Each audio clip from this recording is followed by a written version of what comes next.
Assalamualaikum warahmatullahi wabarakatuh. Selamat bertemu kembali dengan Karyan Gunawan Channel.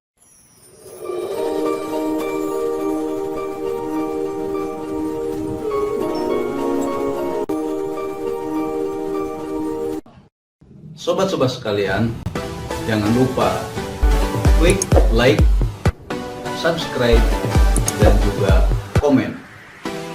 Selamat menyaksikan. Wajami'un maknal ladzi takaroro. Nah, ini agak dalam sedikit ya. Ini kesimpulan dari kitab dari belajar tauhid dari sifat wujud sampai dengan terakhir kaunu mutakaliman dan sifat Rasul. Awas, kita belajar tauhid akidah ahlus sunnah wal jamaah dari sifat wujud sampai kaunu mutakaliman dan yang mustahil baginya. Kita juga barusan menyelesaikan sifat yang wajib, yang mustahil dan jaiz bagi Rasul. Itu sebenarnya kalau kita telaah secara mendetil, terjemah atau perincian atau penjelasan dari kalimat la ilaha illallah Muhammadur Rasulullah. Apa katanya? Penjabaran daripada la ilaha illallah Muhammadur Rasulullah. So, kita bahas. Yang pertama la ilaha illallah dulu. La ilaha illallah itu artinya suka diartikan apa? Tidak ada Tuhan selain Allah, gitu kan? Nah, arti yang sebenarnya tidak ada yang berhak disembah kecuali Allah. Itu artinya sebenarnya. Kalau Allah dinyatakan sebagai yang paling berhak dan hanya Dia yang berhak untuk disembah, berarti Dia punya dua sifat. Apa sifat Tuhan itu? Dibutuhkan yang lain, tidak membutuhkan yang lain. Awas, lagi. Tadi kan Allah gini, lama Buddha bihakin, tidak ada yang berhak disembah kecuali Allah. Kalau lama Buddha bihakin tidak ada yang berhak disembah kecuali Allah, berarti ya Allah memiliki apa? Sifat dua yang utama, syarat utama sebagai Tuhan. Apa syarat utama sebagai Tuhan?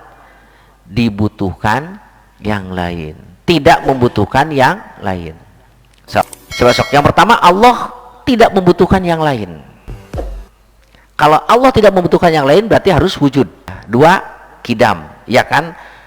Pastilah tidak membutuhkan yang lain, kan Allah disifati sifat kidam, tidak butuh kepada muhdis. Betul kan? Kemarin bako mukhala pada rizkiamu binafsi. Yang kelima, yang keenam, bebas dari kekurangan. Ya iya kan, dibutuhkan yang lain berarti harus sempurna. Oleh karena sempurna, maka dia disifati dengan sama basor kalam. Kalau disifati sama basor kalam berarti dia kaunuhu samian, kaunuhu basiron, kaunuhu mutakaliman juga. Berapa tah sifat yang masuk ke situ? 11. Berarti tinggal berapa? Tinggal 9 lagi. Nah, sekarang karakter atau syarat Tuhan yang kedua, dibutuhkan yang lain. Kalau Allah dibutuhkan yang lain, berarti Allahnya itu harus disifati kudrot, irodat, ilmu, hayat. Tambah kaunuhu qadiron, kaunuhu qadiron, kaunuhu apa? Qadiron, muridan, aliman, apa? Hayyan. Berapa? 8. Tambah 1 yang belum masuk apa? Wahdaniyat. Allah dibutuhkan yang lain, harus berkuasa, harus punya kehendak, harus punya ilmu, harus hidup, harus satu. Kalau memang dia dibutuhkan yang lain. Nah, jadi kalau kita ngaji tauhid sifat 20 sedang apa? Sedang menguraikan la ilaha illallah. Sedang menguraikan la ilaha illallah.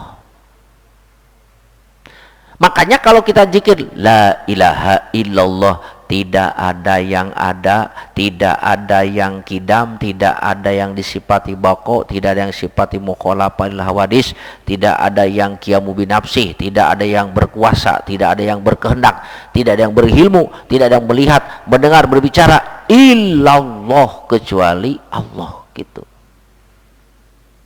Paham nggak? Jadi ulama itu nggak sembarangan mewajibkan kepada kita apa? Belajar akidah yang 20, sifat yang wajib, mustahil dan jaiz bagi Allah. Ternyata itu merupakan aplikasi ataupun realisasi daripada la ilaha illallah. Nah, kalau orang sudah paham bahwasanya la ilaha illallah itu penjabarannya sifat-sifat yang 20 tadi,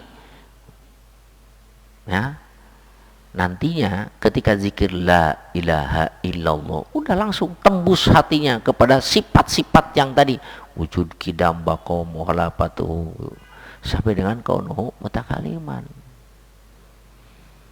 Ya, kalimat sakral la ilaha illallah teh udah dianggap sepele. Ya, kalimat sakral. Kesakralannya apa? Coba aja orang yang non muslim masuk Islam dengan kalimat la ilaha illallah, gimana? Dosa kupur yang pernah dilakukan terhapus. Dulu pernah judi, zina, mabok, bagaimana tah? Saktinya dengan la ilaha illallah gimana? Terhapus nggak? Terhapus.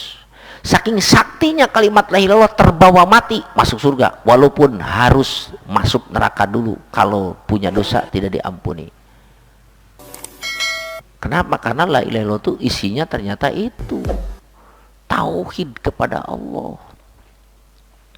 Nah, tambah Muhammadur Rasulullah, Muhammad utusan Allah. Muhammad disifati sidik, amanah, patonah, tabligh. Kalau Nabi Muhammad sebagai Rasul, ya, disifati sifat itu, maka saudara-saudaranya baginda Nabi yaitu Musa, Isa, terus sampai ke Nabi Adam sama juga disifati dengan sifat apa?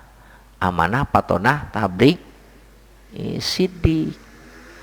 Itu. Jadi ngaji akidah yang 50 itu sedang ngaji, sedang menguraikan la ilaha illallah Muhammadur Rasulullah. Lebih detail lagi dalam kitab Fathul Majid. Lanjut sekarang, bisa dipahami tah? Jadi kalau kita ngaji tauhid sedang ngaji apa? La ilaha illallah Muhammadur Rasulullah. Ya, kalau orang yang anti sifat 20 jeung sifat yang wajib bagi Rasul, mudah-mudahan dengan apa? Memahami ini rasanya nggak anti dia. Oh gitu Pak Haji. Iya, ngaji tauhid di sifat akidah 50 teh keur naon? Keur ngupas la ilaha illallah Muhammadur Rasulullah.